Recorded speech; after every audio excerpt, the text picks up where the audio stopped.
বর্তমানে আরেকটি বিষয় নিয়ে আমরা দেখছি খুবই কথার চাওর তৈরি হয়েছে এবং এরকম একটি গুঞ্জন সৃষ্টি হয়েছে। হয় নেতানিয়াহু নিহত হয়েছেন, না হয় তিনি মারাত্মকভাবে আহত হয়েছেন, না হয় তিনি অন্য কোনো দেশে চলে গেছেন।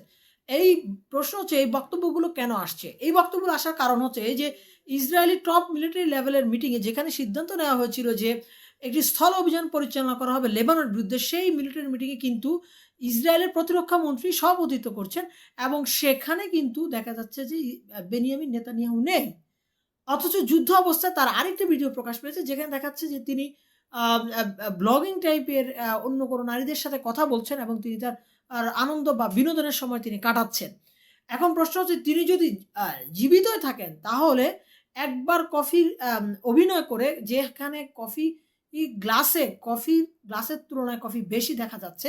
আরেকবার হচ্ছে এরকম ভিডিওগুলো দেখানো যেখানে দেখা যাচ্ছে যে আসলে একজন রাষ্ট্রপ্রধান তার দেশের এই অবস্থা থাকা অবস্থায় কোনো নারীদের সাথে হাস্যরসাত্মকভাবে এইভাবে নিরাপদে কথা বলতে পারে না। এই ধরনের অস্বাভাবিক ভিডিওগুলো করার কারণটা কি? অনেকে বলছেন যে অস্বাভাবিক ভিডিওগুলো কারণ করা হচ্ছে এই যে যাতে করে মানুষের মনোবল না ভেঙে যায় এবং বেনিয়ামিন নেতানিয়াহুর কিছু একটা যে হয়েছে বা সে যে দেশ ছাড়া হয়েছে সে ব্যাপারে যেন কোনো সন্দেহের সৃষ্টি না হয়। অন্যদিকে কুয়েত এবং মধ্যপ্রাচ্যের কিছু মিডিয়া বলছে যে আ নতুন যে নেতৃত্ব অর্থাৎ মোস্তফা খামেনি যে হয়েছে তাকে হচ্ছে তিনি আহত হয়েছেন অথবা যুদ্ধে মারাত্মকভাবে তিনি আহত হয়েছেন। ফলশ্রুতিতে তিনি হয়তো কোনো হসপিটালে আছেন। আজকে ইরান বিবৃতির মাধ্যমে সেই অবস্থাটা সম্পূর্ণ নাকচ করে দিয়েছে। ইরানের স্পিকার যেটা বলেছে এ পর্যন্ত ৯ বার আমেরিকা দাবি করেছে যে ইরান পরাজিত হয়েছে এবং প্রত্যেকবারই ইরানের মিসাইল ভয়াবহ রূপে আক্রমণ করেছে ভয়াবহ রূপে আক্রমণ করেছে মধ্যপ্রাচ্যে মার্কিন ঘাঁটিগুলোর উপর এবং ইসরায়েলের উপর। এটা থেকে প্রমাণ করে যে আসলে এই বাস্তবতাটা আসলে সত্য না। অন্যদিকে তিনি আবার বলেছেন যে, আমরা আজকে দেখতে পেয়েছি বাহরাইন, কাতার, আরব আমিরাতের মার্কিন ঘাঁটিতে হামলা হয়েছে। দুবাই বিমানবন্দরে আজকে হামলা হয়েছে এবং আজকে সবচেয়ে ভয়াবহ হামলা হয়েছে সৌদি আরবে যেখানে ৬০ থেকে ৭০ টি মিসাইল আক্রমণ করা হয়েছে। এবং যদিও সৌদি বলেছেন তারা সেগুলো প্রতিহত করেছেন, কিন্তু এগুলোর মধ্যে যে আসলে কতগুলো আঘাত আনতে সক্ষম হয়েছে তা কিন্তু তিনি বিষয়টি স্পষ্ট করেননি। অন্যদিকে আরেকটি বিষয় দেখা যাচ্ছে যে আ এইভাবে মিসাইল আক্রমণ বা ক্ষতির সম্মুখীন হওয়া সত্ত্বেও আ আরেকটি চাপ মোকাবেলা করতে হচ্ছে আমেরিকাকে। সেটা হচ্ছে যে চীন ৬ টি যুদ্ধজাহাজ, ২৬ টি 5th জেনারেশন এর ফাইটার জেট আ চারদিকে প্রদক্ষিণ করেছে তাইওয়ানের। আমরা জানি তাইওয়ান হচ্ছে এমন একটি দেশ, যে দেশ থেকে সকল ধরনের ডিজিটাল ডিভাইসের মাইক্রোচিপ তৈরি করা হয় এবং একচ্ছত্র ও পৃথিবীর ৬০-৭০% মাইক্রোচিপ সেখান থেকে উৎপাদন হয়। এখন যদি তাইওয়ান হাতছাড়া হয়ে যায় তাহলে ফোর্ড বলেন, অ্যাপল বলেন, পৃথিবীর যেকোনো ডিজিটাল মেকানিক এবং মিসাইলের যে মাইক্রোচিপ তা কিন্তু একচ্ছত্র অধিকারী হয়ে যাবে চীন। এখন আ আমরা যদি বিশ্লেষণ করি আসলে তাইওয়ান কিভাবে চীন থেকে আলাদা হলো?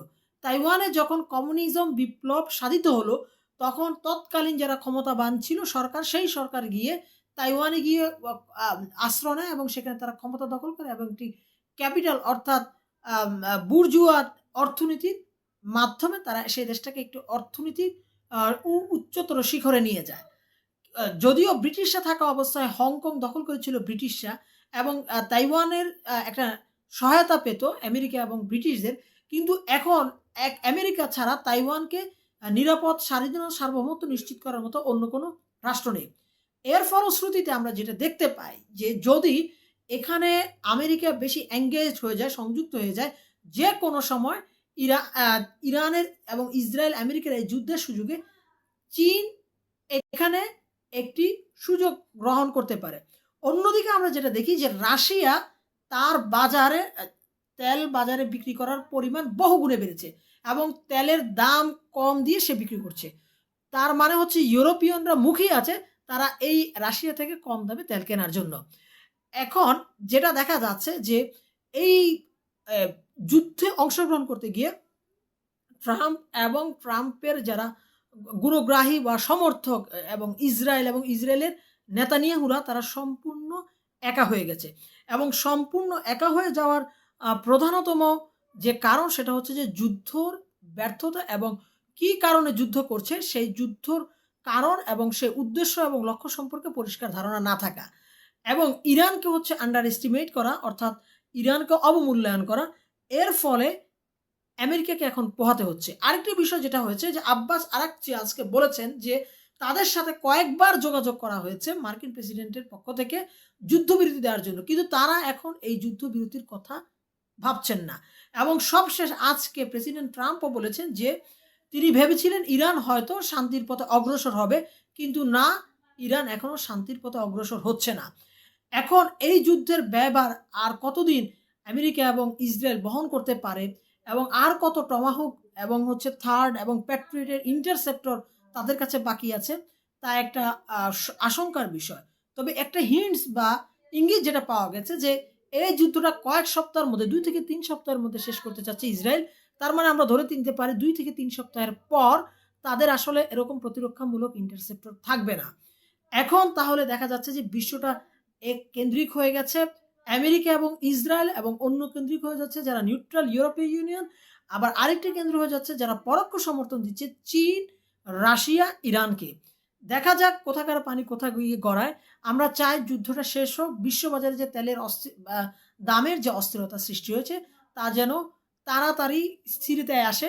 আর তা না হলে সবচেয়ে বেশি ক্ষতিগ্রস্ত হবে দুর্বল উন্নয়নশীল দেশগুলো, কারণ তাদের একটি জ্বালানি অংশের বিশাল অংশ এই মধ্যপ্রাচ্য থেকে কিনতে হয় এবং এশিয়ার এই দেশগুলো এই মধ্যপ্রাচ্যের উপর নির্ভরশীল, যার অধিকাংশ তেল পরিবহন হরমুজ প্রণালী দিয়েই হয়।